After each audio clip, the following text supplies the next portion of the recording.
Hi guys, so meron na nga pala akong apps na ituturo sa inyo. Ito yung apps na Earn11 na kung saan pwede kang kumita sa paglalaro at pagsasagot ng survey.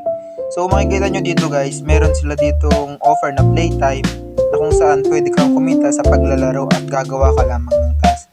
Kagaya nyan, yung Word City Connect. Yan, ang nakalagay dyan, pag pinlay mo siya ng 1 minute o kaya 2 minutes, makakakuha ka ng reward. So kahit naman na iwanan mo yung cellphone mo na, makakakuha ka pa rin ng reward. Ganyan siya laruin. Meron din sila ditong isa pa yung pub scale na kung saan pwede ka rin kumita gamit lang paggawa ng task. Yung mga yan, kagaya nitong Farm City o kaya Harvest Land, na nakalagay dyan, kailangan nyo munang i-install yung app tsaka palaguin hanggang maka level 7 ka, makukuha mo yung mga coins na nakalagay. Tapos dito naman meron din silang tinatawag na survey. Yan, makakakuha ka rin ng pera sa pagsusurvey. So meron din silang Bitlab, Yumi. Tapos dito naman sa refer nila, makakakuha ka ng 2,000 coins kapag nakapag-refer ka ng iyong kaibigan gamit ang iyong link at nagawa nila ang kanilang first task.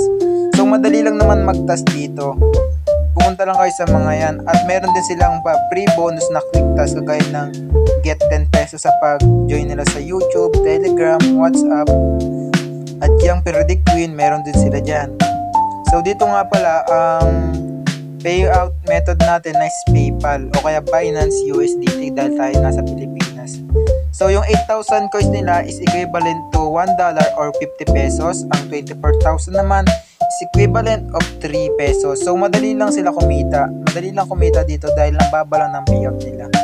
Tapos meron din sila ditong leaderboard na kung saan pwede kang manalo kapag ikaw ay nasa top list.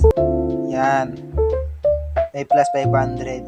So yun lamang ang apps na to. Ilalagay ko na lang sa description yung link ng apps na to kaya sa comment section para sa inyong lahat.